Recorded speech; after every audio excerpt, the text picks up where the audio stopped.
And good evening. Welcome to AZR Off Topic. This is our debut show. I'm your host, Doug Engler. Joining me in the co-host seat, well, currently his driver's seat, is our good friend, Mr. Darren Starling. Good evening. I'm driving the show tonight, not Doug. And we are honored tonight. We have an awesome guest. We were talking a little bit before going live. We have the co-owner and CMO of AGL Discs, Sam Cooper. Thank you so much for joining us tonight, Sam. Thanks for having me. I'm pleased to be on the show. And like I mentioned, this is our first AZR Off-Topic show. So forgive me if I make any mistakes by calling it Anime-Zing Radio, which is typically our Sunday show that we do where we talk anime and pop culture, Darren and I. Tonight, though, our focus is going to be on disc golf, how the sport has grown through the years, and of course we're going to be talking about the company AGL and the amazing discs that they put out, which I do own a couple of them and have been learning the discs, and they've been really, really good for me, in all honesty. We'd love to hear that. For the viewers out there who may not know you or may not have heard of AGL Discs, tell everybody a little bit about yourself. Well, we're still pretty much a startup company out of San Jose. Josh started it, I think, about 6 or 7 years ago. I've been a co-owner for about 2 years next month. And I took over all like the social media and marketing type responsibilities, I guess you could say. And, you know, along with the sport, the last couple of years has been growing. We've been growing as a company. We just got our first warehouse in March. Before that, we were running it out of our homes, and then we moved into a storage unit, running it out of a storage unit when it got bigger. And then a couple months ago in March, we got our first warehouse, and we're already actually looking for a bigger one. So that just kind of gives you a gauge of how, you know, the direction the sport's going. You know, with COVID and everything, I know obviously, you know, rest in peace to everyone who lost someone and everything like that. But as for disc golf, it exploded the sport because everybody was itching to get outside. They were all stuck at home, and now the sport probably, you know, doubled or tripled just in a couple of years. So that's been great for business, and it's been exciting to watch as far as all the new tournaments, and we're getting on ESPN, like a couple of regular shows. That's pretty cool. So awesome. That is really cool. One thing that I think that really helped put disc golf on the map, especially this year, was that James Conrad shot at the World Championship. It couldn't have happened at a better time. With the sport already exploding, and then that, like, I mean, as you know, as cool as it would be for Paul to get his sixth World Championship, title, is way better for James, not only to get his first, but the way he did it was absolutely incredible. I mean, like, people who aren't even into disc golf are calling it potentially the greatest shot in any sport's history, not just disc golf, any sport. Like, and that's saying something, you know, when you have people that don't even disc golf, and then you bring up the situation and it's like, wow, down by one, you got to make it. And he does, you know, that's so clutch. That was epic. Congrats to James for sure. Oh, definitely. And for those if you didn't see the shot or not sure exactly what we're talking about, it is the World Championships of Disc Golf.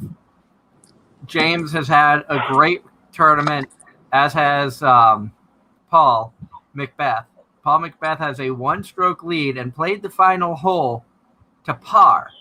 That way he was keeping pace with James. James had what some would say almost an impossible shot, a sharp right-hander around a fence that he's got to go around a mandatory pole, can barely see the basket, basically throws a wing and a prayer, knows that he's in the general vicinity, and he sinks it to birdie the hole to tie and force a playoff, which anybody who knows sports and knows momentum, Paul played it the best he could, and as soon as that shot was made by James, right then and there, you could see Paul's expression. He knew momentum was no longer on his side. Going to a playoff now was going to be dangerous. And James parks the playoff hole. He does. Absolutely parks it. And he aced that same hole, I think, in round one. So he knew how to play that hole. Yeah, couldn't have been better. like I said, probably the most incredible shot in sports history. I love it. Love to see it. Literally, like you said, Paul, nobody would have said, Paul, you should run this. No. You lay up for par, get out of there, you won by 1 stroke. Nope. James said, no way. And he did the only thing he could have done, which was put it in the basket. Otherwise, he loses. Yeah. The only thing more improbable than that shot probably was back in 2004 when the Red Sox came back down 3-0 to the Yankees and ended up winning the World Series. Nobody would have seen that either. I'd compare it to like that feeling. Yeah. Oh, I can't imagine how James felt for the next few days probably after that shot. Like, it's probably surreal. Like, he's in fantasy land. It's crazy. Now, as a disc company, what got you started in wanting to create your own company with disc golf? Well, honestly, me personally, I started Chain Bang, and the reason I started it was because I was trying to go pro and get sponsored, and I just kind of gained some momentum, and I still wasn't sponsored or a pro yet, and so I just decided to start my own company when I got like, what was it, like 4,000 or 5,000 followers on Instagram. I was like, might as well just do my own thing. Why try to be sponsored when I could be sponsoring other people potentially? So it was just kind of a dream that evolved and grew. I think Josh started his company because he wanted to leave something for his daughter, Ava. Make it so that, when she grows up, she doesn't have to work a 9 to 5. She doesn't have to go, work and complain about her fast food job. She'll be able to take over the family business kind of, per se. So he's trying to set her up for success in the future, which is incredible. So we kind of just shared the same passion, and we have completely different skill sets. I'm good at the marketing, the sales, and he's really good with numbers and like producing results. He's been like a business manager, whereas I've always been on the sales side. So you need sales to have work to do, kind of thing. So I keep the sales coming in, he keeps the work going out. So it's a really good partnership. Oh, definitely. And one thing I've always wondered was when creating the disc, because I obviously being a disc golfer, and I'll hold up the discs here for our viewers out there to show. I do have the AGL discs, and you'll notice the numbers on them, the 9-4, -1-3 on this one. And this one here, it's a little tougher to see, but it's a 7-5-0-1. How do you decide, or how is it decided as to what disc is going to get made a certain way to get that rating?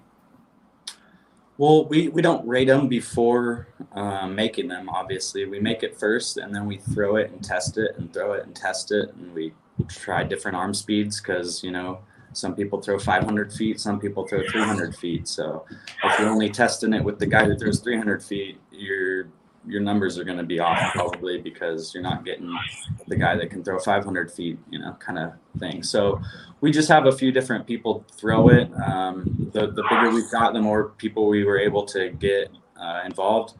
So for the Sycamore, for instance, I named that disc. I gave it the numbers, everything like that, based on the prototype that I got. Throwing it a bunch of times, that's the numbers I gave it. The next discs that we came out with, like the Cedar, we had a bunch more people throw it. My arm, that was during the time when my shoulder was injured, so I didn't really have enough power to be the tester. So I was letting all my friends try it, that throw far, that don't throw far. And we just try to do, as accurate as we can. Realistically, there should probably be like a machine that launches them, kind of like a trap shooter, or a trap launcher that launches them at, set speeds. And that's always the same. Then you could have a lot more accurate, especially like across brands. Because I know, if you take Innova's 11.5 -1-3 destroyer and go against another company's 12.5 -1-3 destroyer, go up against another company's 12.5 -1-3, they fly different, even though they have the same numbers because they're different brands and they had different people testing them. And to my knowledge, nobody has the machine that launches them at the same speed, the same time, that's a whole nother topic. So the numbers realistically are to give people a general idea of how the disc is going to fly. That's why, I mean, they should be pretty accurate as long as you're staying in the same brand. But you go over to a different brand, they might have the same numbers, but chances are they don't fly like the other one that has the same numbers, just because, like I said, the testing process is imperfect at this point. Oh yeah. And like you said, you don't have the machine that for across the board, every throw is the same and every throw is regulated, so you know exactly what you have. Yeah, like, because we have to send our discs to get tested by PDGA, right? You know how they test them? They like crunch them and they like see how much pressure it takes to break, just to make sure they're safe and won't like, I mean, they all have the potential to hurt somebody if they hit them, but to like minimize that. Yeah. So, I mean, realistically, hopefully the PDGA will invest in the machine if we want accurate numbers. Otherwise, you're going to be dealing with what we have right now, which is every company is going to have flight numbers, and they're all going to basically just be a guide to show you this should be how it flies. But, like, you know, if you have a faster arm, it's going to fly different than somebody with a slower arm no matter what. So. And one thing I thought that was really cool when I first found out about AGL was the fact that you did name all your discs after trees, and you know, once purchasing these discs, you get a seed from that corresponding tree with the discs. Yeah. How did you guys come up with that idea? That was all Josh. So he started all that before I joined up with the company. I forget exactly why he decided to start naming them after trees, but I do know that it's because he wanted to give the seed with it. So I think it was just something to be different, really set us apart. I mean, at the end of the day, it's tough for me to say that certain companies have better discs than other companies. We're just different. We're all just different. You find what works for you. You know, I started out throwing mostly Innova and Discraft. It's just because that's what was sold at the local liquor store next to me. We didn't have a disc shop. The local liquor store, gas stations would sell discs because they knew they were close to a disc golf park. And that's, you know, all I had access to. Now I've found good discs from every single company. So I don't think anybody makes superior discs than other companies. I think they're all just different, and we're just trying to find our little niche. And like, not just our discs and giving you a seed, we're trying to be the greenest company in disc golf. We use green banking. We have these fill it forward stickers that we sell, and we've like given out to our team members and stuff. So every time you scan this, it goes and it funds projects through this fill it forward because they're like counting all the plastic that's saved and all that won't go into the ocean and all that from not using a plastic bottle. So we're doing just different things. We use a zero waste program. So everything in our warehouse, and I believe maybe even at Josh's actual house, is zero waste. So he doesn't even have trash cans. A company comes in and they recycle every single thing that they can. So we're just trying to be really cool. Just trying to be different, you know. We're not just trying to be a company out here putting plastic out just like every other company, you know, because anyone can do that, right? And it's a really cool thing, especially like when you think about disc golf, as we were talking about before we went live. It's an outdoor sport. My wife enjoys it for the sheer fact of we're going on a nature walk, but we're still getting the exercise in of throwing the disc, going through some beautiful, beautiful wooded courses and things like that. So it only makes sense to want to give back to nature, since you spend so much time in nature throwing the discs at the baskets and everything. So really hats off for innovative thinking on your guys' part. Yeah, and all our discs are also made with post-consumer recycled plastics. And we also have hemp blends, and hemp is a renewable resource. So just another thing we're doing to try to be the greenest company out there is in the disc golf world. It's, you know, it means something to a lot of us to not just be on this planet trashing it. Oh yeah. You know, and especially like everyone in disc golf loves disc golf, right? But we're using plastic. You know, all the discs are made out of plastic, except for Vibrams were made out of rubber or whatever, and like some of them have rubber blends. But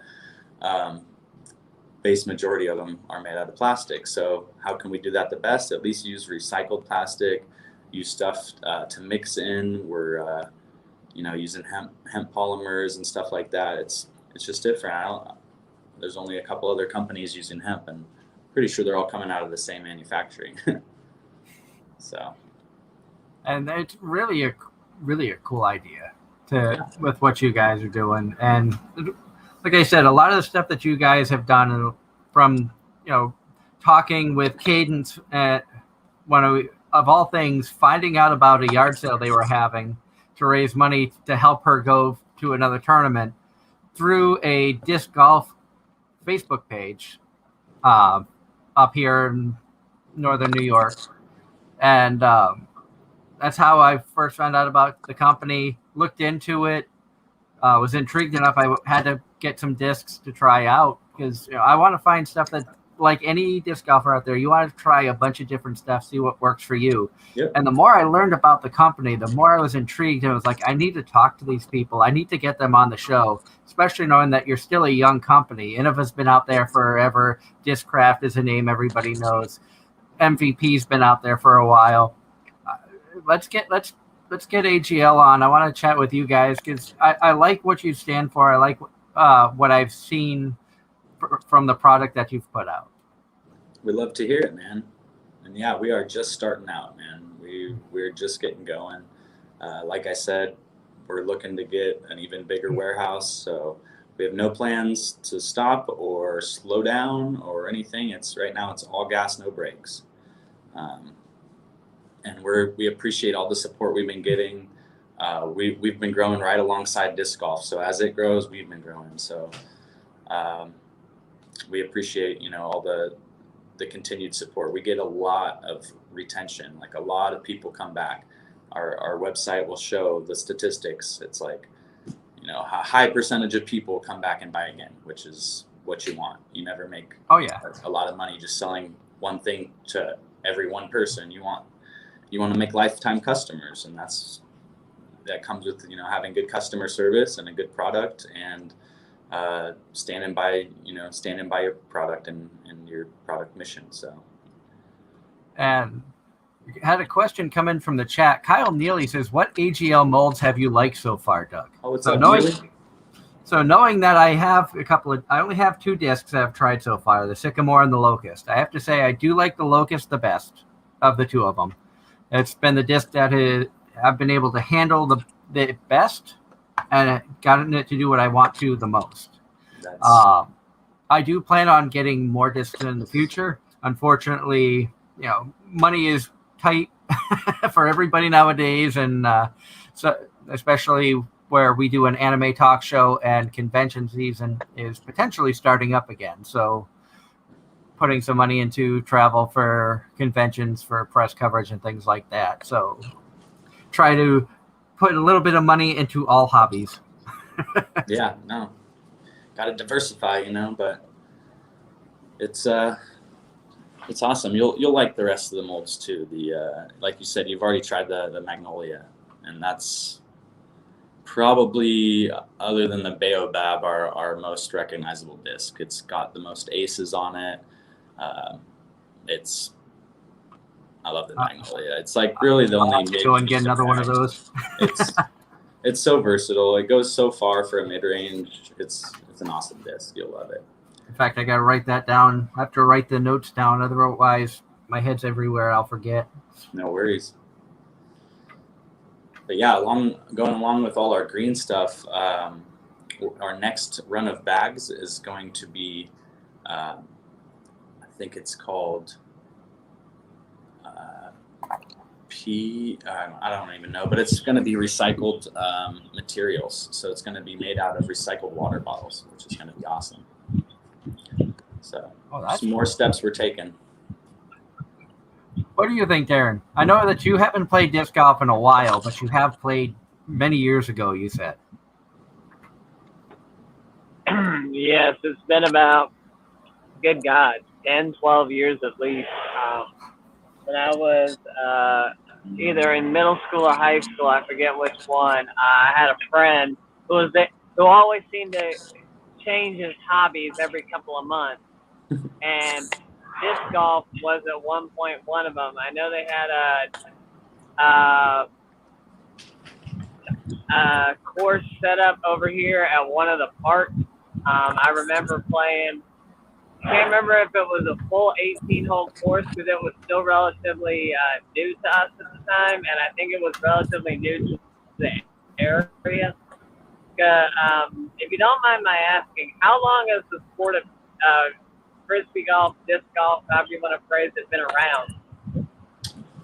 Well, officially, like the PDGA has been over 40 years now. I think the 40th anniversary was a couple years ago. So like, I think it's been less than 45 years, probably like 43, 44. And that's officially as like Professional Disc Golf Association. But I heard they were throwing frisbees at trees that they would mark and like basically playing the sport before it was official for, I don't know, like 15, 20, 30 years before that. I don't know. Quite a long time before they decided to make it an actual sport. 1970s, 1975. Yeah, that's when the PDGA was formed. So. Okay.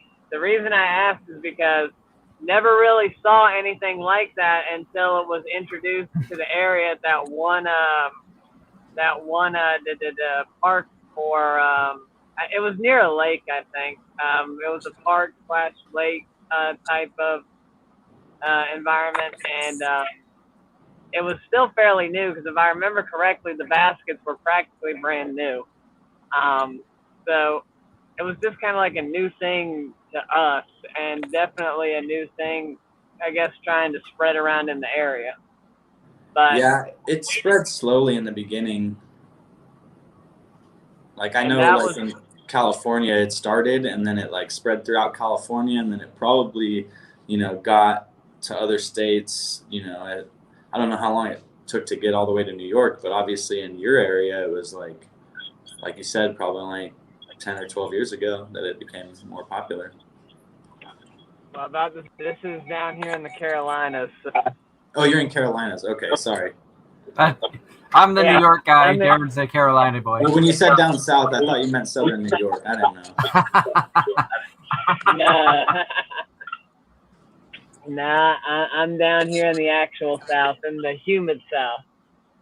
It's crazy. I guess I don't know how many years it's been in Finland, but it just blew up in Finland. It's the number one sport there. I'm not really surprised. Anything Scottish, Finland, that part of Europe, or that part of the world, I'm not surprised. Yeah, it's wild. Like I watched videos from tournaments from over there years ago, and years ago it would be like thousands of people spectating the pros because they don't come there all the time, like the American pros that are the top talent in the world. So they really showed out. Like their European Open a few years ago looked like our Worlds this year when it's the biggest the sport's ever been. It's crazy. Oh yeah. Sorry, Darren, I had to mute the mic because the feedback coming through was getting kind of bad there. But it's amazing to see the crowds that are growing every tournament. And I'm curious because I know that you're a fan of the sport as well as, it's an industry that you're a part of. Who are some of your favorite professionals? I really like Simon Lizotte. Honestly, he just seems like he goes out there and has fun. Greg Barsby, he's a personal friend of mine, being that he grew up in this area. I've met him quite a few times. Garrett Gerthy is a great guy. He's dating Jessica Weiss, who lives kind of up in this area, so I've met him quite a few times. But I've only met Simon one time. I went to his flying circus, I think they called it, where he showed us how to throw long distance, and he just seemed like a really humble dude, and he's just having fun.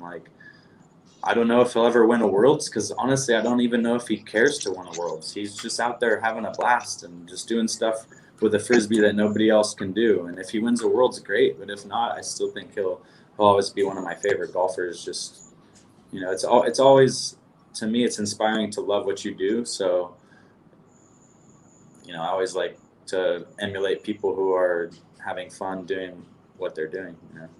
Oh yeah, and some of my favorite disc golfers, Calvin Heinberg. I think I just like the fact, especially when I first started watching a lot of the professional tournaments, he always had that big curly hair and some god awful set of glasses.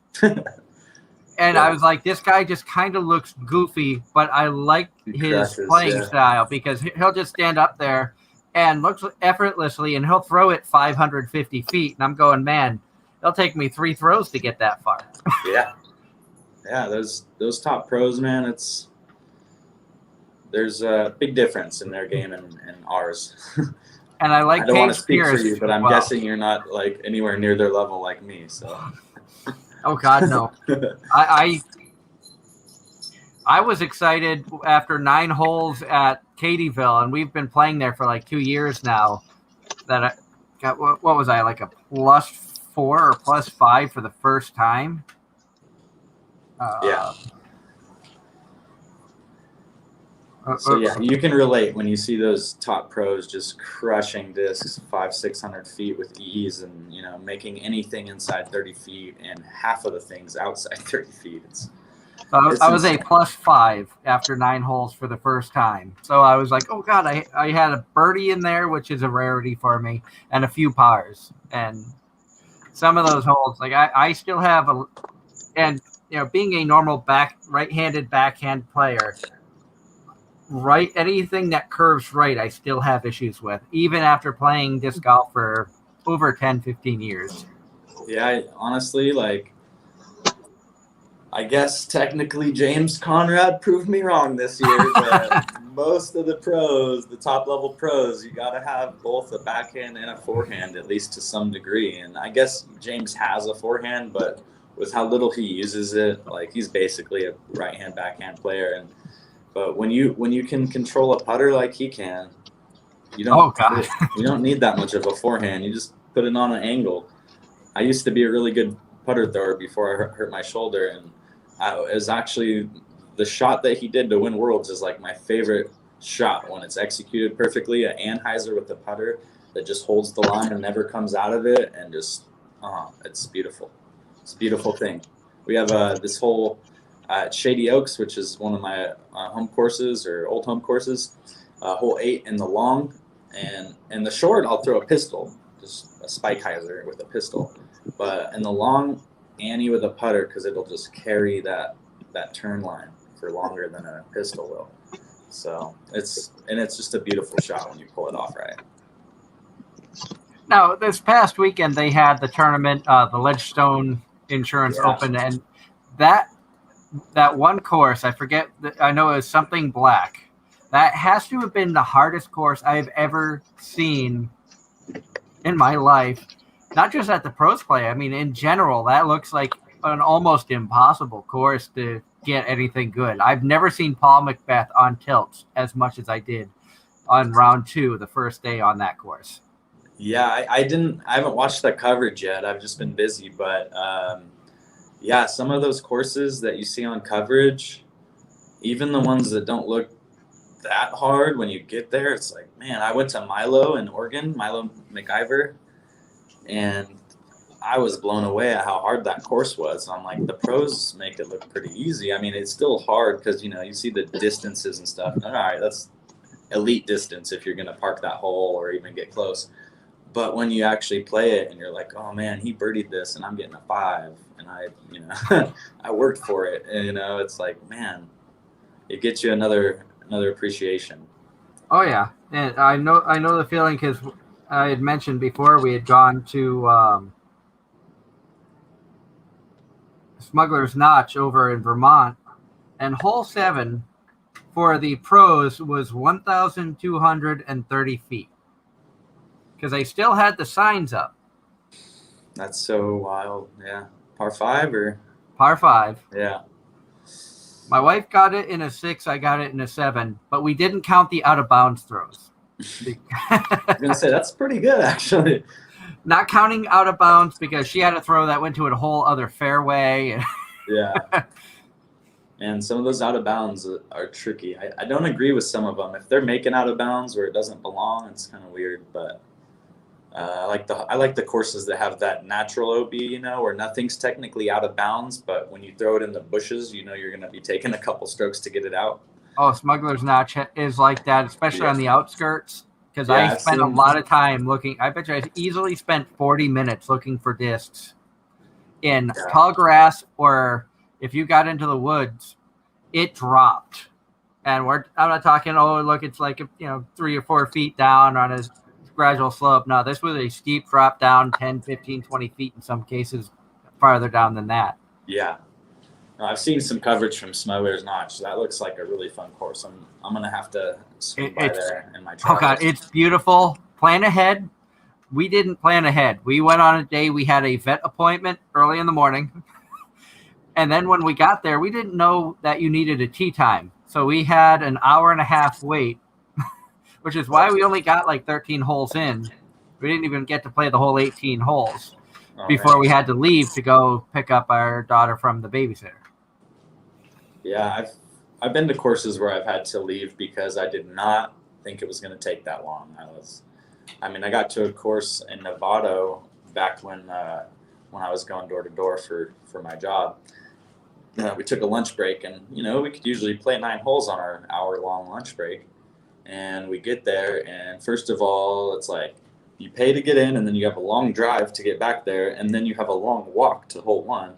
And then by hole 3, we looked at the time, and we're like, we got a long walk back. We got to drive out of here. We're done. Like, we came to play 9 holes. And hi, Cadence. How you doing? Thank you for setting us up with this interview. Indirectly or directly. I don't think they had any idea that this would happen from stopping at their yard sale. I'm sure they had no idea. And you know what? I love it. This is awesome. It's everything happens for a reason. Here we are. Oh, definitely. And as I've said many times, and Darren can tell you, we love to promote people, especially when we have a passion for what's going on. Like, I have a lot of unusual hobbies. Doing an anime and Comic-Con based talk show for 7.5 years. People might look at you weird for that. I'm a paranormal investigator. I'm a railroad fanatic. I'm a sports fanatic. Can't play many sports anymore because of body's not what it used to be. But disc golf has been so much fun. It's relaxing. You can go at your own pace. you start having bad shots and you can get frustrated. But I think I had, I've definitely had less damage with these than I did when I was playing actual golf. Although I did damage my first putting disc. I hit a tree with an MVP disc that was given to me, and that is now warped. That happens. That especially the cheaper, lighter plastic like Innova's DX or something. Like, there's an old saying: you throw a DX rock and hit a tree, and it's never gonna fly the same as it did the last throw. Like, totally different disc all of a sudden. So it happens. It's the nature of the business. And Kayla says, "Oh wow, we had no idea until you just said that about being at their yard sale. So cool! Just got the #1 tag bag tonight. Congratulations! Oh, awesome! Congrats! Good job. Yeah, it is cool. Everything kind of happens. Just got to keep going with the flow." And Scout says, "Chain Bang Nation." Heck yeah, brother! Nice. A lot of people coming into the chat room. Love seeing the action in the chat room. We recently made the switch from Blog Talk Radio to YouTube as as our solely broadcast. How are you liking it? Is it better? It's been so much better. I love the fact people easier can access the chat than they could on Blog Talk. Blog Talk, you had to sign up before you could even get into the chat room. Yeah, this was really easy. And I also would have needed contact phone numbers from all our guests for the past years. With this, it's just send a link and go. And yeah. I love the new setup and stuff. I'm still learning. Eventually, once I get a better computer and stuff like that, I'll be able to put up graphics and different videos and things on the screen. And definitely a lot of stuff to keep growing. And we're going to be doing more of these AZR Off Topic shows. This isn't a one and done thing because we're just getting started. Topics. And the anime talk, we're going to keep for our Sunday show. But don't be surprised if you see us do different shows based off of disc golf, other sports that I enjoy, maybe ghost hunting shows. Darren can come in with different things on landscaping, which that could be a good thing also on the disc golf side of things. They got to keep those courses looking nice. Yeah, and that's another thing we're looking to get into. We might start a nonprofit with Jesse from Trash Panda for like making sure that courses are sustainable. So we'd go and like if the course was already made, we would rate it and like give them areas of improvement, give them days or like times of the year where maybe certain holes should be shut down or maybe not in a certain position type thing. Like for instance, De La Viega, they shut down their top of the world section, which is like a couple holes that lead up to that final shot where you're shooting off the mountain. During certain parts of the year because of erosion. If there's a lot of rain or something and people are walking on it, it would just tear up the side of the hill or the mountain. So they do that, and that's something they've already been doing. So this would be something where we would be able to go and kind of make sure that your course either doesn't need that, or if it does, what time of the year, what the parameters would be for that. And then obviously that would be for courses that are already installed. And then for potential courses, we could come in and do it beforehand.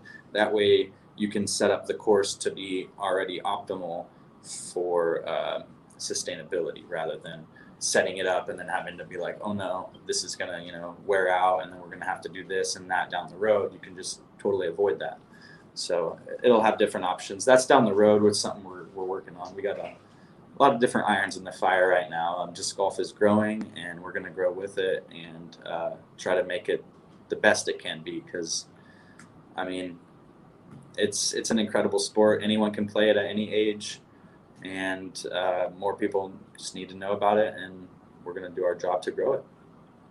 Oh, definitely. And now I laugh about talking about sustainability and different courses because when I used to live in Massachusetts for most of my life, and my old home course before we moved back up to New York was Borderland State Park, which at one point I think it was ranked like in the top 10 in the country for disc golf courses. That's awesome. And the course itself was absolutely beautiful and had some long, challenging holes, a lot of wooded holes, and it's not a course you could really play year round. Basically, like I think one thing that hinders a lot of courses in the northern part of the U.S. is the snow. When the snow hits, it's not easy to get out there. Yeah. Are there things that you've seen where people are trying different stuff with discs to make them more snow friendly for if they want to get out, throw them in colder weather, things like that? I haven't, as far as on the business end, like I haven't seen any companies making a snow-friendly disc, but I've seen people do a bunch of different stuff as far as improvising, like putting a long ribbon on it so that it's sticking out of the snow when it goes in, like chalk or like some sort of like powder on it so when it hits the snow it leaves a mark. What was another one? I don't know. There's a few different options that I've seen people do. I'm in California, man. I'm spoiled. I've never played in the snow still. I've traveled to a couple different states and it just happened to be not a snowy time, but 90% of my golf I've played in California and I have not played in the snow. I played in Colorado one time and there was a chunk of snow on the ground. That was a chunk, and there wasn't snow covering the ground, and it wasn't snowing on me, so I don't count that. But it's not like you're throwing into a 6-foot drift or something. Yeah. So I as far as the snow goes, I haven't seen any companies doing anything, and I haven't even thought about it because I don't have to deal with it. But yeah, I can see that like being an issue. Like we don't have an off season here in California. We disc golf year round. It might be a little bit cold some months and a little bit hot other months, but we're not we're not going to disc golf all month because of the weather. That never happens. I wish I could say that for up here. Our winters can be pretty harsh, especially where we're like 40. Yeah. I'm about 45 minutes south of Canada. Yeah. Yeah, you were saying that before the show. I'm like, dang, that's pretty north. It's probably cold a lot.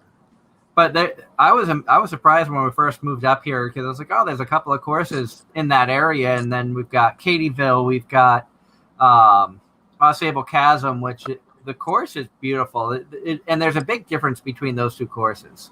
Katyville was the more, I don't know if you want to call it like a more traditional with open holes, wide open fairways, some wooded holes for the challenging, where Ausable's front nine is 100% technical.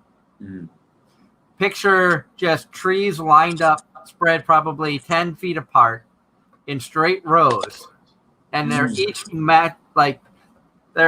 you look at it, it's like this, but you just see straight lines going down with some areas where trees are cut down, and that's the path that you need to take, and that's your first 9 holes.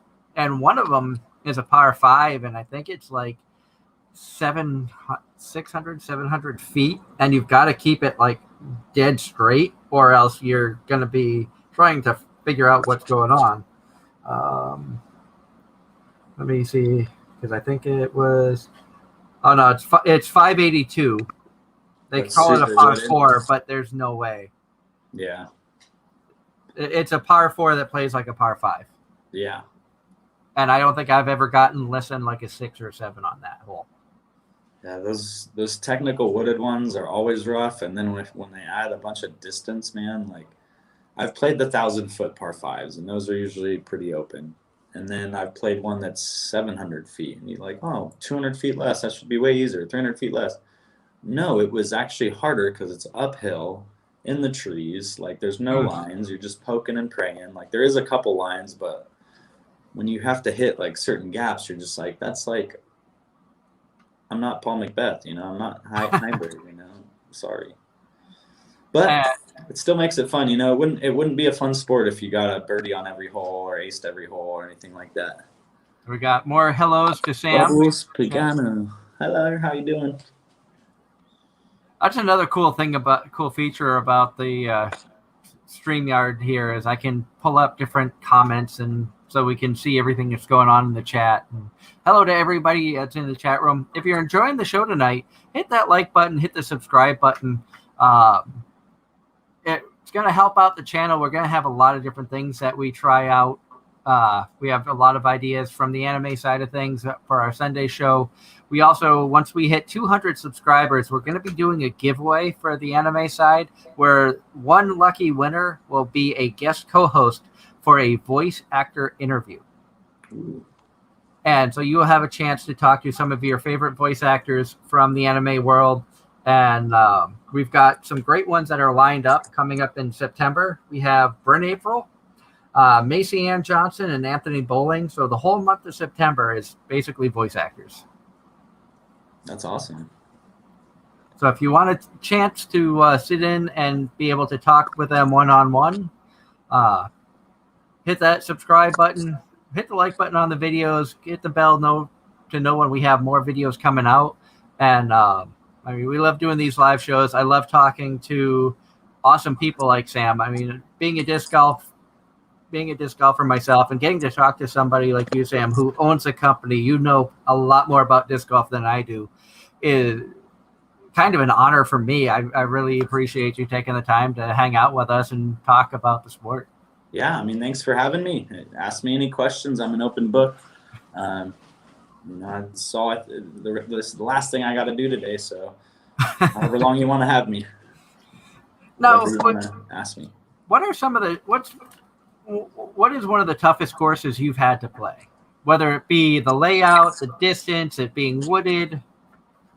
I just played it for the first time, ironically, because I've been there a bunch of times, but they have 3 courses, so I've played the other 2 courses a bunch of times, and the third course finally played it, and I will have to say it is on there. I'm not sure if it's the toughest. Maybe I just had a really bad round, but it's Amador North. So Lake Amador here in California. It's about an hour north of Sacramento, I believe, around an hour. And beautiful lake, an awesome little camping area and stuff like that. and they have 3 awesome courses. They have a camp course, a south course, and a north course. I played tournaments there where they use the camp in the south. They've never gone to the north, so I've never gone to the north. And when we started our travels in our RV, that was the first place we went. And we finally played the north course, and it kicked my butt. Took, I think it was like 3.5 hours, just me and one other guy. My girlfriend was with me. She threw the first hole and quit and said, I'll walk with you. But this is, I don't feel like throwing. This is hard. After the first hole, we finished it out. And like I said, about 3.5 hours for 2 people to play 18 holes, no 27, not an extra, any extra holes, just a lot of par 4s, a lot of par 5s. They were tough. Maybe there wasn't even a par 5, but there was a lot of par 4s, and they were like 600-700 feet, hitting, gaps. It was fun and beautiful. You're playing around this awesome lake. So I would have to say that's probably one of the top, that or Finnan Lake. Finnan, it's right up there with it as far as difficulty, and it's just grueling. That one's actually 27 holes. It'll probably take you 4.5 hours to play all 27, depending on your group size. But yeah, they're up there, man. California, we have some awesome disc golf. For me, I think I don't remember the name of the course, but it is not far from the Massachusetts-New York border on I-90. And you are in the winter, the disc golf course is closed because it's a ski resort. In the summertime, you're playing disc golf up and down the side of a mountain. And you have to avoid the chairlifts that are a height hazard, because we almost lost a disc on a chairlift. My buddy who played with me, he threw one, it hit it, stopped, teetered, and then fell. Oh. Or else we weren't getting that one back. Some worker was gonna get it next winter. And I don't remember how long, because this was 2012 when I played it, so like 9 years ago. I just remember that you're throwing holes where the elevation's probably like this in some areas, and you're starting down here, have to throw it up. And I'm like, good God, my legs were killing me after about 9 holes. And we played all 18, but, we were paying for it. We have one of those near Tahoe. It's called Kirkwood. I haven't played it yet, but I've heard. If I had, it might be mentioning that as one of the toughest courses I've played, because I've heard things. And it's like you said, it's a ski resort in the winter, and in the summer they have the disc golf. And I've never played it, but they have a tournament there called, I think it's, I don't know, but the name just makes it sound grueling. You're like, okay. And my friends were like, yeah, it's just a butt kicker of a course or a tournament. Like, you're going to be tired afterwards. You're legit hiking the mountain. So, hiking with a purpose, as we call it. Yeah. And, mixing anime with disc golf a little bit here, especially where COVID was here and everybody was stuck at home, things like that. Like you said, it was great to get people out. Shortly before the pandemic hit, the game Pokemon Go had gotten released like 2 or 3 years ago. Mm-hmm. And it was, when that first dropped, it was nice to see everybody get off of the video game consoles and get out and start exercising. Yeah, I did that for the first month. I thought it was going to be awesome with my door-to-door jobs, because I was going to be out and walking around all the time. But it turns out all the stuff they put like in the city, in towns, not in neighborhoods. So I couldn't really find much in the neighborhoods I was knocking. So I stopped playing after like a month. But yeah, that was cool. It's crazy how they can just go, boom, I'm going to put out a game, and now everyone's life's changed. And I kind of compare that to disc golf now, because like we were saying earlier, being able to, especially after the Worlds this year and that amazing shot, which whoever would have thought disc golf would hit #1 on the SportsCenter top 10? I don't know if it had before. It's definitely been on the top 10, but yeah, I don't know about #1. Usually it's always an ace that gets it, or Philo's Albatross, but that was a legit top 10, a legit number one, and like we've already addressed, potentially one of the greatest shots in any sports history. So, and we had I know you said you didn't see the coverage of the tournament from this past weekend, but in round one on the lady side, Paige Pierce had a shot, and on this course that they played so difficult, she was like a +3 after 4 holes. oh wow. I think she birdied hole 5, and on hole 6, it was a par 5 with 2 short landing zones. Like you had to throw it, land in a specific spot, because I think that it wasn't a 90-degree angle. It was sharper than that. It was almost backwards. And she had a layup that she threw through the woods, and then she just, I want to say probably 250 footer, just throw it to where the basket is, and it went in for an eagle. That's And awesome. my wife goes, no offense, but that shot impressed me more than the James Conrad. I said, yeah, but James's was a more pressure. Yeah, it's the situation. It's not the difficulty. I've thrown a further ace than that 250 or whatever. I have a 320-foot ace, Throwing it in from that far isn't that impressive. It's the situation, the being down by 1 to the best player in the world in the world championship. It's not, it's not a round 1 of some tournament or whatever, or a casual round. It's boom, pressure time. This is execute or go home, and he executed. Oh, yeah. Paige's eagle was insane with her newly designed disc too. Oh, was it with the what's that disc called? She just came out with Passion. I think so. Is that?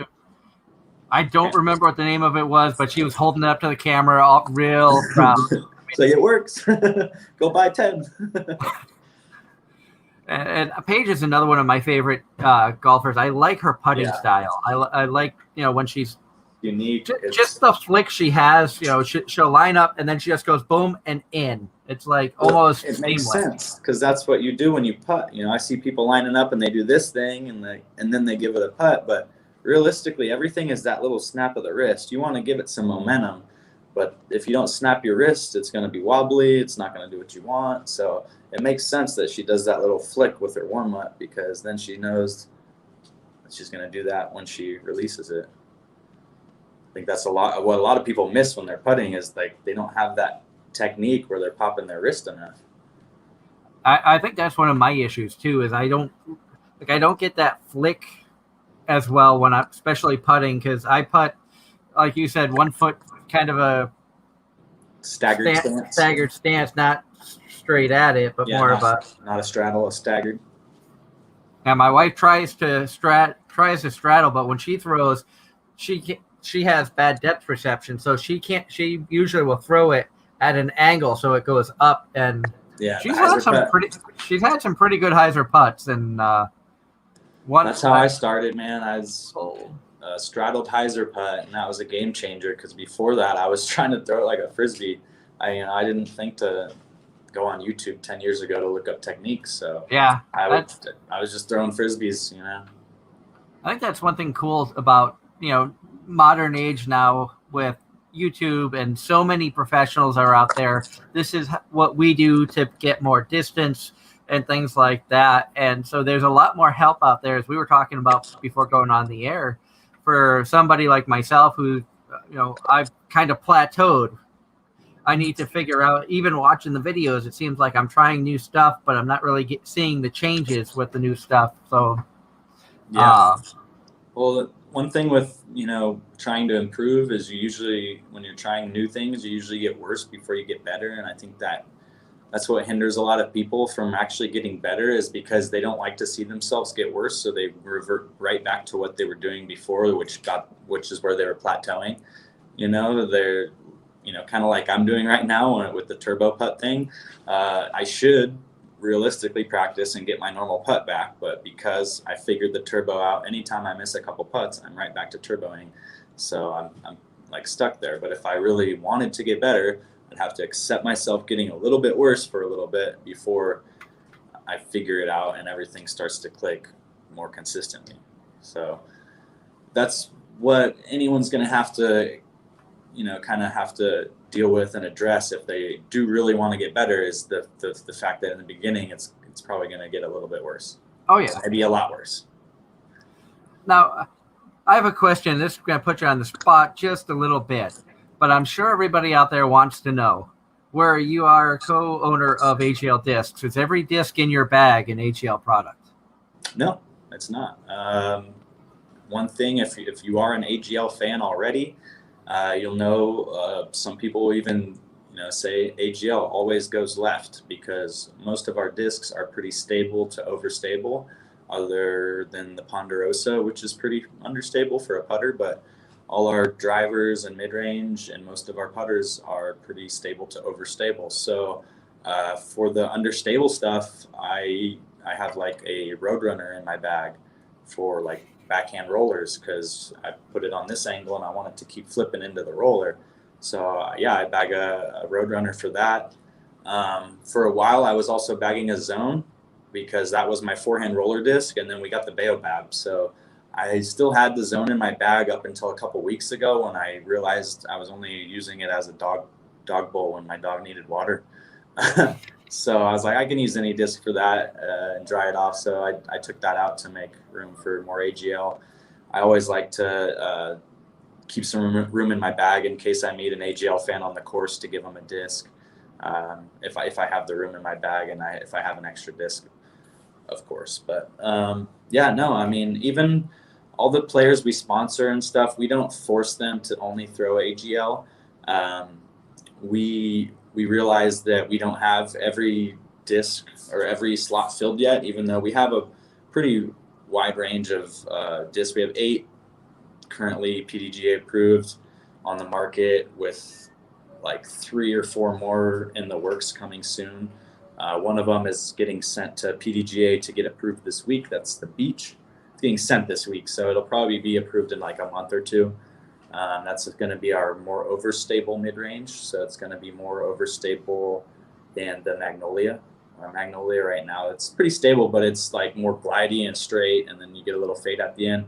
This is going to be like a forehand mid-range. I was flicking it a lot the other day, and it does not flip over for you. It goes straight and then fades at the end. It's an awesome, probably that sounds 4 or like something 5 I'm going to need to look into. Yeah. Yeah, it's an awesome disc. That'll be coming out soon. We're just getting it into our team members' hands right now. This is the first time we've produced like a decent amount of prototypes. In the past, we do like 3 of them, and then if we like them, then we go with it. If not, we send it back and change it. But this time we had 200 made, so that each team member could get 1 or 2 if they wanted, and that way we get more people to help us decide on the flight numbers. Like I said, the way we do it, and I'm sure most companies are the same. I obviously haven't asked them, but I know nobody has that machine that we were talking about. So most people just have all their team members throw it, and they throw it, and they just kind of get an idea of what they think the flight numbers should be based on how it's flying. So we're going to have a lot more, heads in on this decision than all of our previous discs probably combined, because usually it's like I said, I by myself, I had my friends throw it and stuff, but I gave the Sycamore the flight numbers, the name, and everything. So this one, I'm going to tell them what I think it should be, but we're going to take everyone's collective input and then go from there before we decide what the flight numbers for the Beach will be. Just throwing it out there, I think it'll probably be somewhere between like a 5.303 or a 4.303, somewhere like that. I don't know. It might change, but who knows? It just depends on that's just based on how I've been throwing it. It's stable and not super fast, so it's a fun disc. And then we got a doggy or a fastback doggy type disc. It's going to be called the Dogwood. It's like a Beach style. It's kind of like the Sonic, if you've thrown a girthy Sonic, or I'm not sure. I think they have one called the something for latitude, like the Bite or something like that. But I've seen that one. Fastback style where it like super pop top. Okay. Yeah, that one's going to be coming probably after the Beach.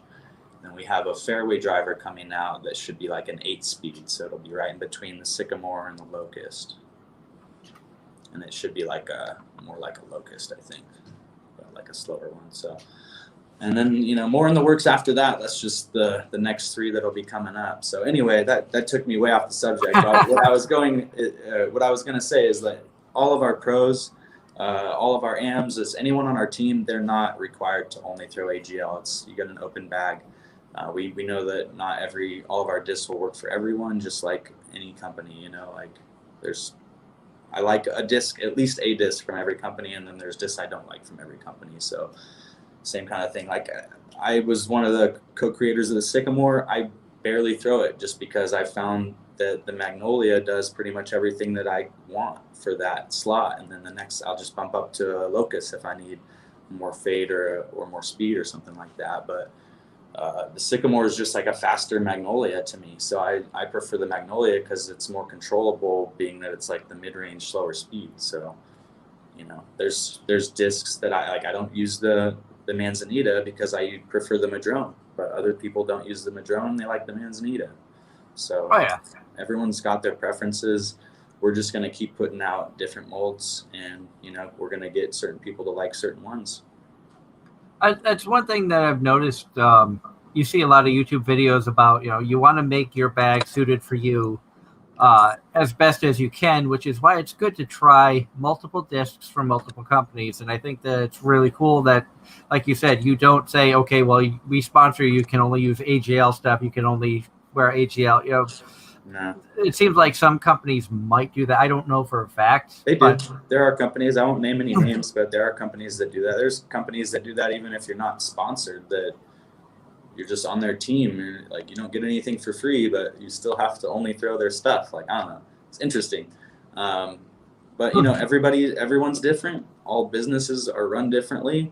That's just the way we decided to do it. We want to be different.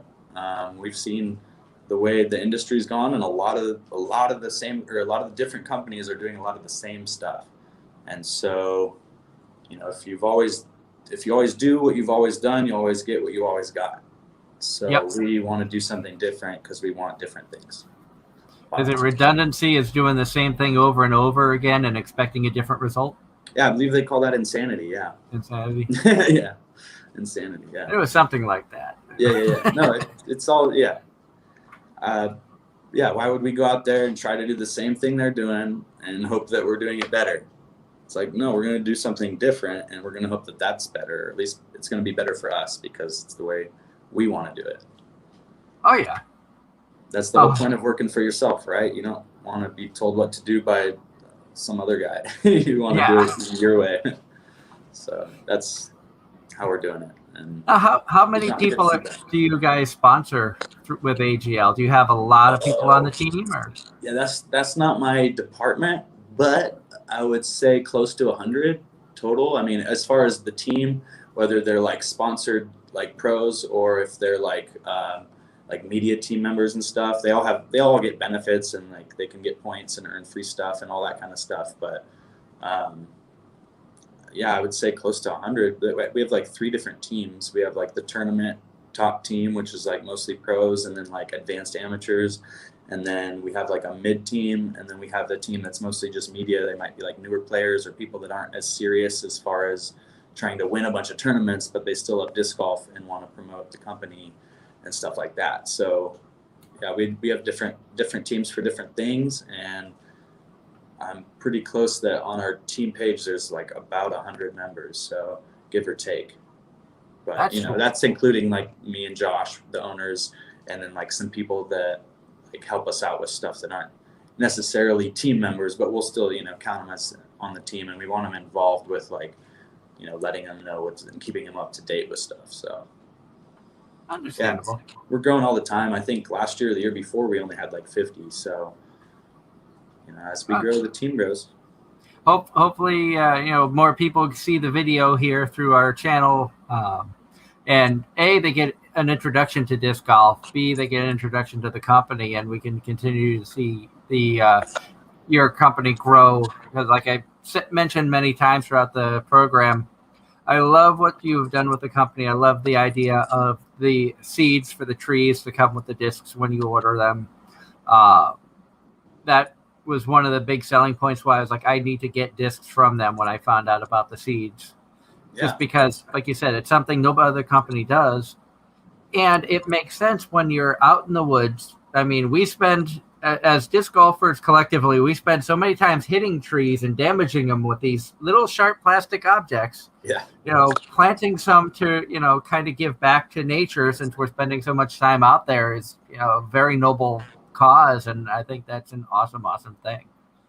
Yeah, I mean, we can't guarantee all those seeds make it into the ground, which is why we teamed up with Jesse at Trash Panda and took it a step further to actually make sure that some seeds get planted in the ground.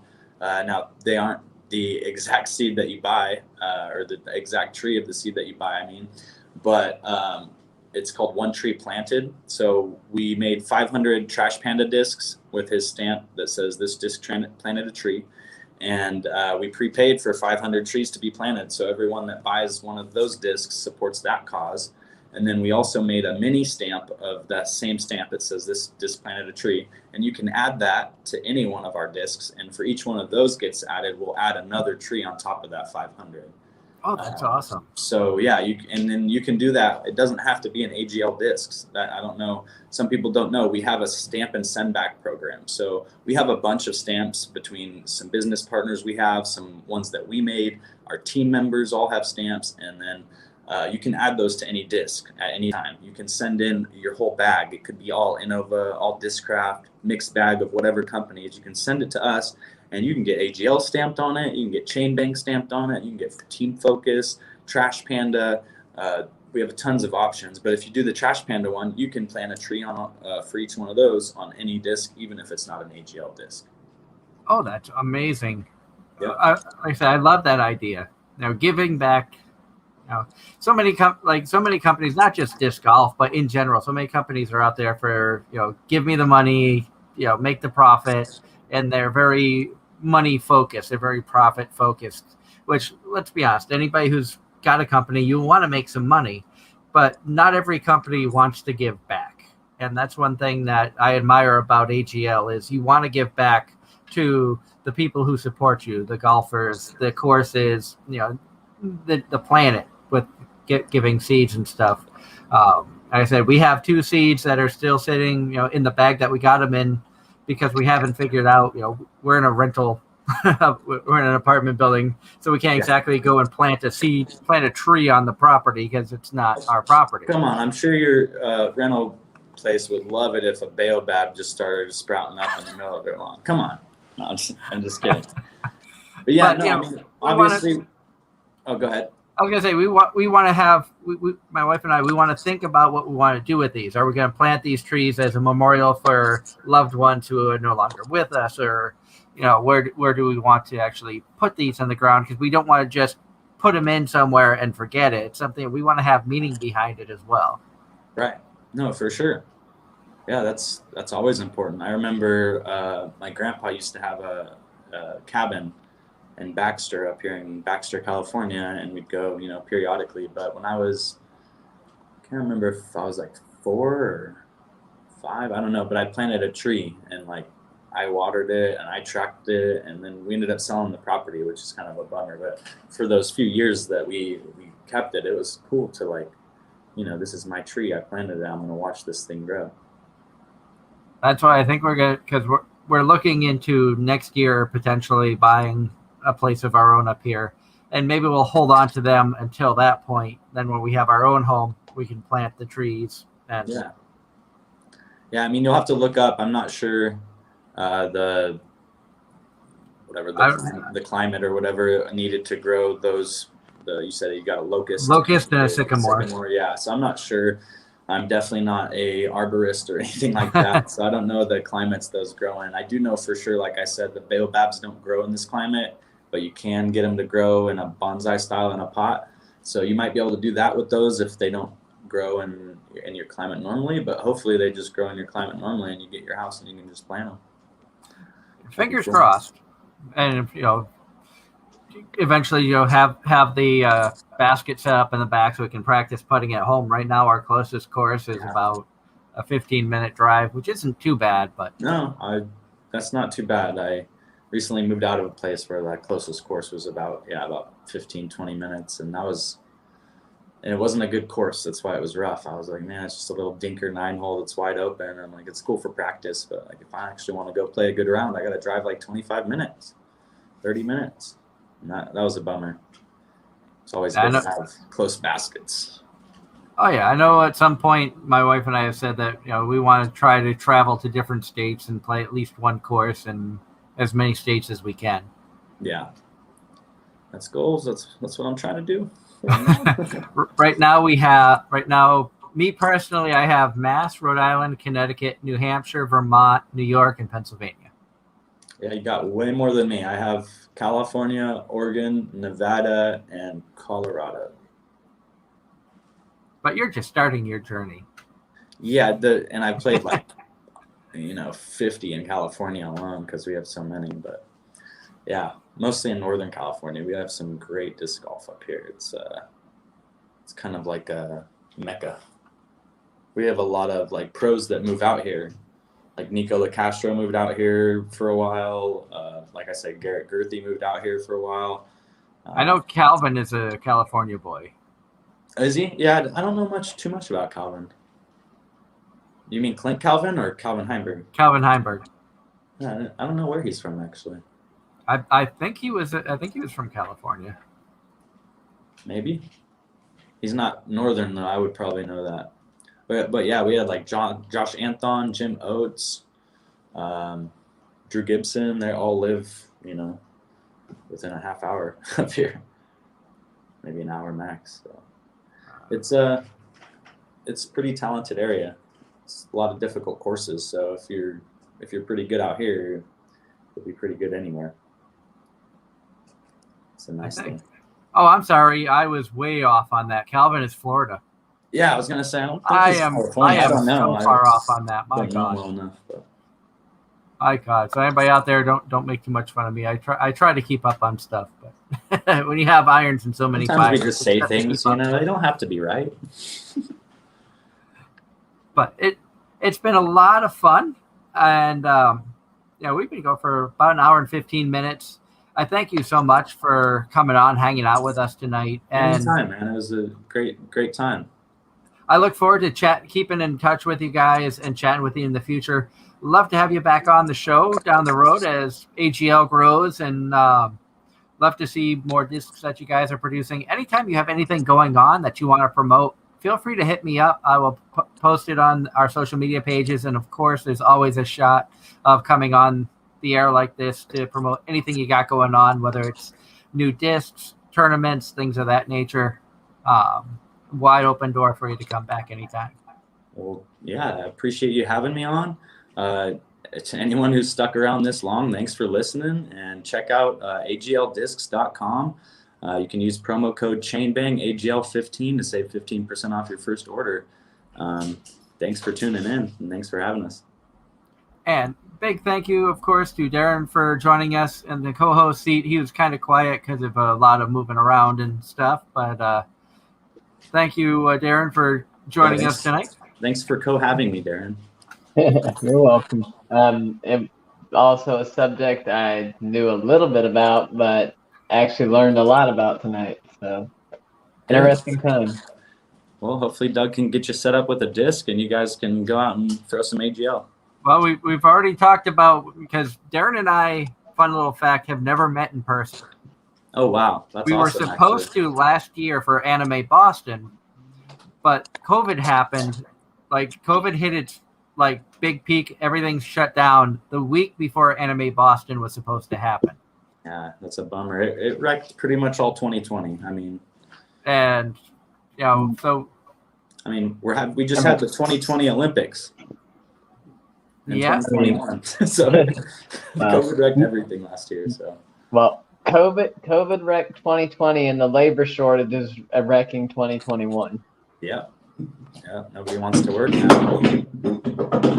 Sorry, and we'll start a petition for the 2024 Olympics of let's get disc golf in there. Yeah, I'm hopefully soon, man. It took them 20 years of skateboarding being popular to finally add skateboarding. So maybe what's it, 2040 Olympics we'll have disc golf. We'll see, but yeah, hopefully soon. I don't see why not. It's fun to watch. The issue is filming it. Like, it's not easy to film. It's not like golf where it's wide open. You follow the ball, it lands here. It's like through woods and stuff. So it poses a little challenge, you know. But as disc golfers, hey, stop that. Oh. Sorry, my dog's hungry. He's slapping the bowl. But it's a challenge to film. But yeah, I'm sure it'll be on there someday. We hope. That's why. Oh, go ahead, Darren. I was about to say, have y'all started utilizing drones to try and film some of this stuff? I haven't seen them use drones for like the live footage or like during the round, but they do use the drones to film a whole preview. So like when you're watching coverage and like they go to the next hole, they show you a quick little preview of it before they throw it, and they use a drone to fly like from the tee pad to the basket. And so you get that footage, but it's not. I haven't seen drones flying during their play. Well, realistically, unless they were to somehow embed a camera or something into the discs, I would think drones would probably be the most optimum way to track footage for that type of sport. That would be super cool. I just know right now with the drones, the battery life is the issue, and disc golf rounds are like 2.5 hours. So you'd have to be changing out the drone, either changing the drone or changing the battery on it every 20 minutes. I think they only last about 25 minutes depending on the drone.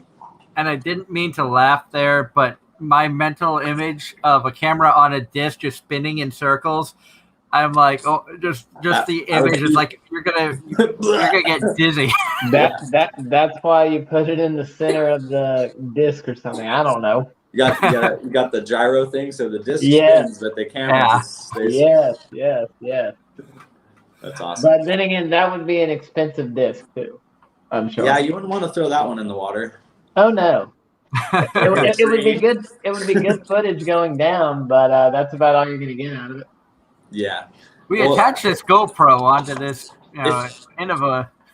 Yeah, if you get a chance, check out Jomez or Central Coast Disc Golf or GK Pro. Like a lot of these guys, they're putting out some really quality coverage. Being that they're all disc golfers filming disc golf, they know how the discs fly. They know the preferred routes and where these guys are trying to go. Obviously, some throws will get away from you, even if you're a top pro. But they generally pick good places to put the cameras, so you get from the throw down the fairway to the hole, you get pretty good, transitions and stuff. So the live coverage, it's a little tougher because it's obviously live. So it's hard to just switch cameras at will to the exact one that's perfect. But all of the post-produced coverage has been top notch the last like 3 years. They've really, it's like ESPN quality. You got flight trackers, slow-mos, all this kind of stuff. It's a treat to watch. It's not just some people out there filming with their cell phones anymore or just a camera. Jomez is one of my favorites. I subscribe to Jomez and GK Pro, and I actually subscribe to Jomez's Patreon as well. Oh, nice. Because the Jomez coverage, like you were mentioning, is fantastic. I also enjoy the fact that they take the time to go out and do a pre-round, the practice round mic'd up, so you get to see the golfers goofing around, having fun.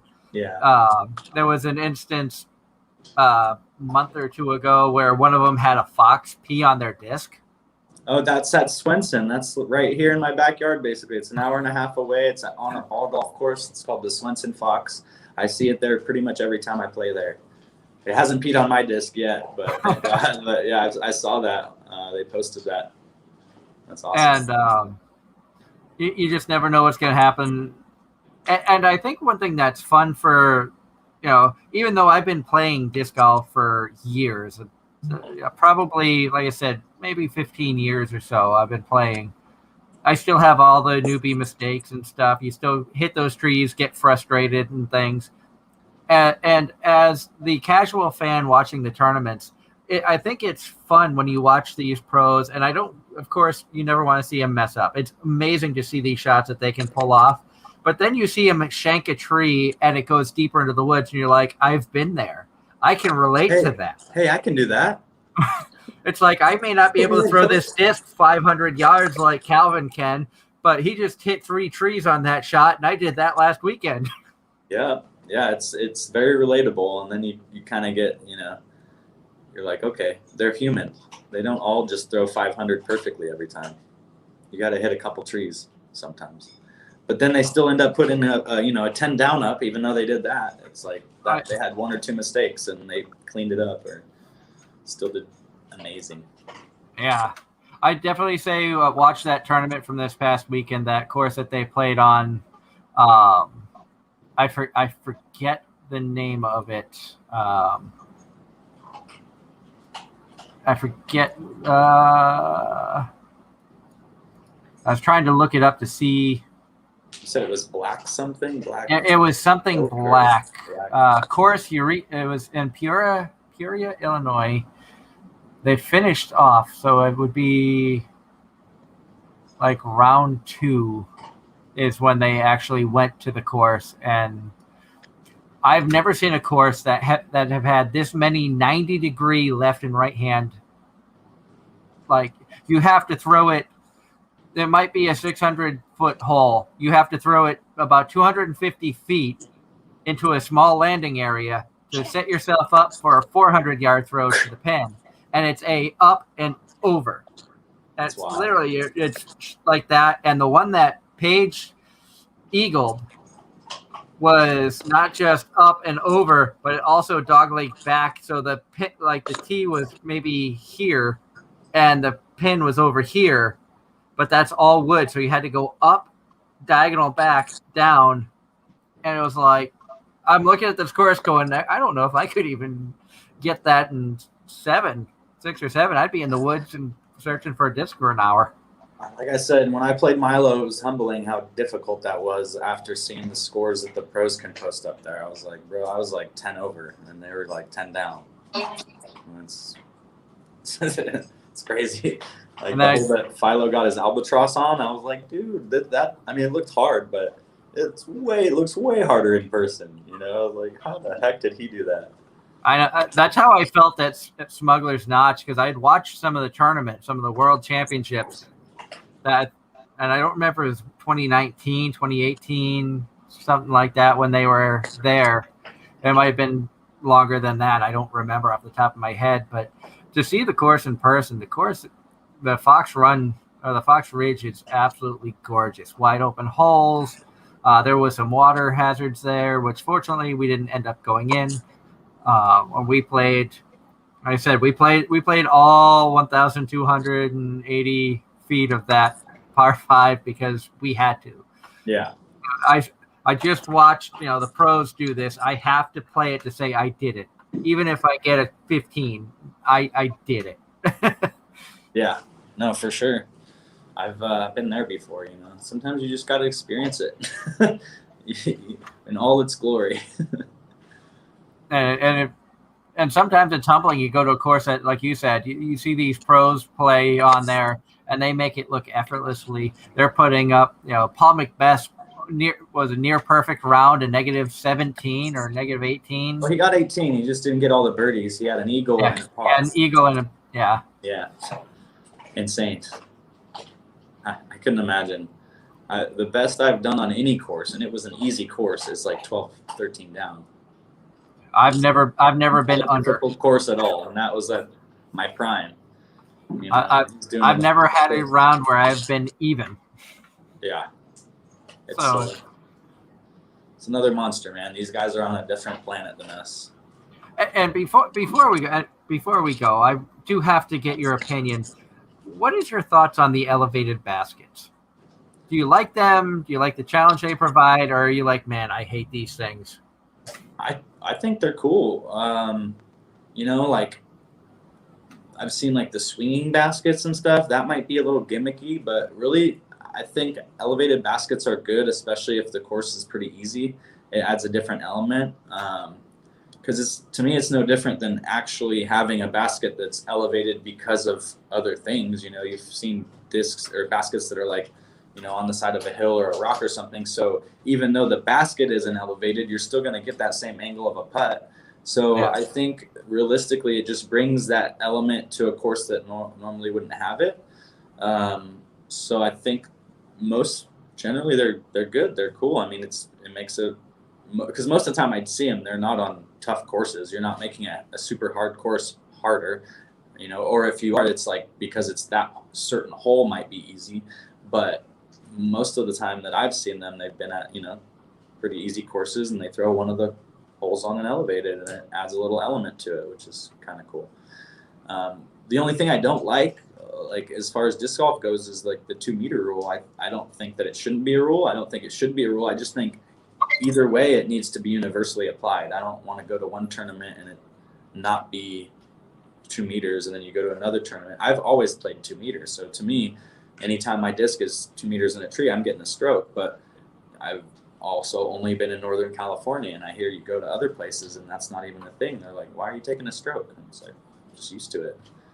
And I think it should, that's just something in the sport I think should be universally applied. But hey, I guess it's like baseball where, the NL doesn't, or like one of them has designated hitters and one of them doesn't. It's like, should it be universally applied? Probably, because some teams get an advantage where other teams don't. But it isn't. So that's just one of the things we have to deal with. And one reason I had brought that up is the Katyville course that I play up here in New York. They have hole 17 has one of the elevated baskets, but it's set up like when the kids go, they're like, "Can we run up the stairs?" Like they'll sit on their stairs that lead up to the basket, and the basket's probably 8-10 feet in the air. It feels like. Like I'm 6 feet tall. I have to jump if I'm gonna get the disc out. So you really are throwing way up, and it's like it's pretty high. Then most of the ones I've been to, it's like they're high, but I can usually grab my disc and like feed it to my other hand to get it over the rim and then get it out. Like I don't have to climb up anything to get them out. Yeah, this one they sit upstairs. I mean, the people who maintain the course do a phenomenal job at it. They've hosted quite a few tournaments there. Not so much pro, but local tournaments are there all the time. And they really do a good job at, cleaning up the course, all volunteers. And we've been there at times where you'll see a group of 5-6 of them with, saws or cutting down the grass, moving some weeds out of the way. Really doing it. Hats off to the people who maintain that course. If you guys are watching, we love going to Katyville because they keep it such a nice course. Hey, hats off to everyone out there who maintains any course because, you guys make the disc golf world go round. We, some courses are better than others, obviously. Like you said, that one is a little extra special for you guys. But, I mean, most clubs are all volunteers, so mad respect goes out to anyone who puts in definitely work for free for a job, for a sport that they love. I mean, that's what we're out here doing. If I wanted to make a lot of money, I probably wouldn't have opened a disc golf business, especially a few years ago before disc golf really took off. We're doing this because we love the sport. At least me. I can't speak for Josh. I'm sure he loves the sport too. But me personally, I love the sport. I wanted to give back to it. It saved my life. I'd been going through some tough times years ago, and I just stuck to disc golf and kept disc golfing and kept banging. And my life has turned around, and I'm, doing everything I've dreamed of 5 years ago now. So I owe it all to disc golf, and, thanks to everyone who supported us and everything like that. So, hats off to anyone out there doing what they love, because that's what it's all about. On that note, we are going to call it a night. I want to thank Sam for joining us. It has been a pleasure to have you on the show with us. Thank you guys for having me. It was hella fun. Thank you to Darren Starling, our co-host, for coming on and hanging out with us as well. Good chatting, Darren. Nice to meet you, and nice talking. And a big thank you to all of our listeners out there, all the viewers who have tuned in. The chat room has been active. I love seeing that. I see familiar faces. I see new faces. It's great to see everybody tuning in. like I've mentioned before, we're going to be doing a lot of different types of topics on the AZR Off Topic show. So you never know what you're going to get with this. We're going to look at doing paranormal talk. We could have Darren come on to talk about the landscaping side of things, which, that could help out on the disc golf world as well with, lawn care tips, taking care of the grass, making sure things are looking good on that end. You never know what's going to pop up. I have millions of ideas for AZR Off Topic, which is basically us talking about everything non-anime and Comic-Con related, which we say for our Sunday shows. If you are a fan of the anime world, check out Anime-Zing Radio live on Sunday nights. We usually broadcast from 8 to 10 p.m. Eastern Standard Time. Coming up this Sunday, we have cosplay guests, Hatake and Sahara. They are twin brothers who are phenomenal at doing cosplay. We met them cosplaying from Star Fox, the old game. And I used to play that. They did an amazing job, and we met them at a anime convention in New Hampshire the first time. Became instant friends, and they've been guests on the show many times. So excited to have them back as our first cosplaying guests since we've switched to the YouTube channel. So until Sunday night, I hope everybody has a wonderful rest of the week. Get out there, play some disc golf when you can. Support AGL because they are doing some amazing, amazing things. And once again, Sam, thank you so much for joining us. Thanks for having me, guys. Have a great night, everybody.